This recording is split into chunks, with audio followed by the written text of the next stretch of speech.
Hello student, कैसे हैं आप? मैं समझता हूँ बिल्कुल फिट होंगे। आज मैं आपके लिए मोशन का यानी गति का दूसरा समीकरण सेकेंड इक्वेशन को लेकर आया हूँ। s equal to u t plus half a t square को कैसे हम डिराइव करेंगे। मतलब कोई भी वस्तु अगर एक समान गति से एक सीधी रेखा में जा रहा है तो किसी समय अंतराल में, किसी टाइम ऑफ पीरियड में वो कितना डिस्टेंस कवर करेगा, वो कैसे हम कैलकुलेशन करेंगे। तो आइए हम इसको ग्राफ के माध्यम से डिराइव करते हैं। मैंने लिखा s equal to u t plus half a t square. तो कोई बॉडी है जो एक समान गति से चल रहा है, यानी यूनिफॉर्म वेलोसिटी से चल रहा है। तो जब यूनिफॉर्म वेलोसिटी से कोई वस्तु चलता है तो उसका ग्राफ एक स्ट्रेट लाइन होता है। तो देखिए ए और सी स्ट्रेट लाइन है, सीधी रेखा है, जो बताता है कि किसी वस्तु का जो मोशन है, किसी वस्तु का जो गति है वो एक समान है, यानी यूनिफॉर्म में है। डिफिनिट समय में डिफिनिट डिस्टेंस को वो कवर कर रहा है, निश्चित समय में निश्चित दूरी को वो तय कर रहा है। तो होगा एक्स एक्सिस, ये वाई एक्सिस।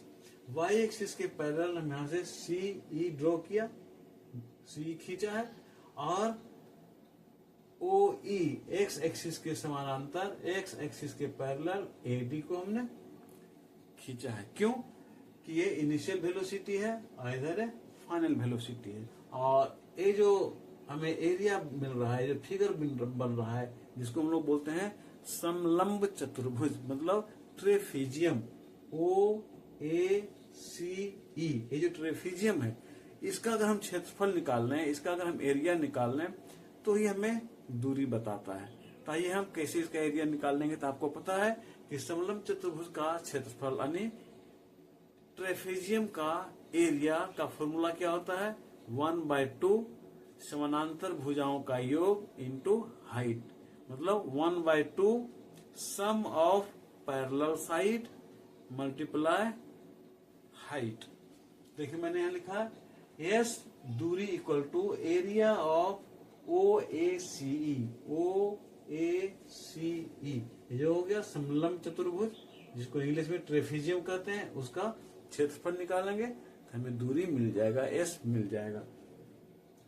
तो इसका फॉर्मूला क्या होता है समलंब चतुर्भुज का यानी ट्रेफिजियम का?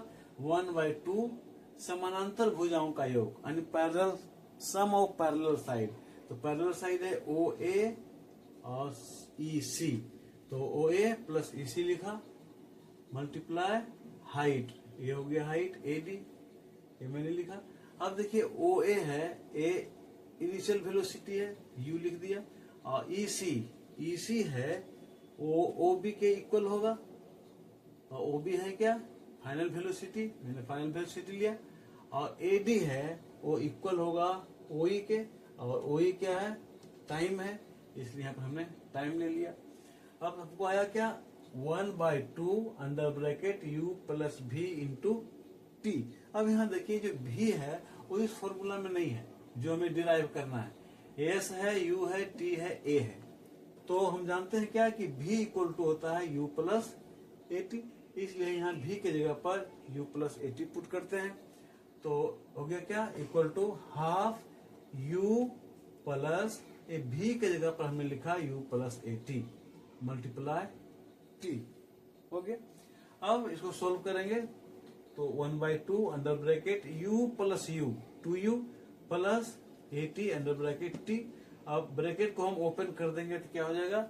1/2 into 2u, 1/2 into 2u, I T है वो टी मल्टीप्लाई हो गया, plus a T into T, A t square और डिवाइड बाई ए 2। क्लियर हो गया होगा? अब देखिए 2 से 2 कैंसिल हो जाएगा, तो बच गया क्या यहाँ? You t plus a t square by 2, you t plus 1/2 A t square. ये हमारा फॉर्मूला है जो डिराइव करना था। तो इसको हम लिखेंगे s is equal to, so s is equal to u t plus half a t square. यही है गति का द्वितीय समीकरण, यानी मोशन का सेकेंड इक्वेशन। फिर मिलते हैं हम एक दूसरे इक्वेशन के साथ, दूसरे समीकरण के साथ। तब तक आप अपना ख्याल रखें।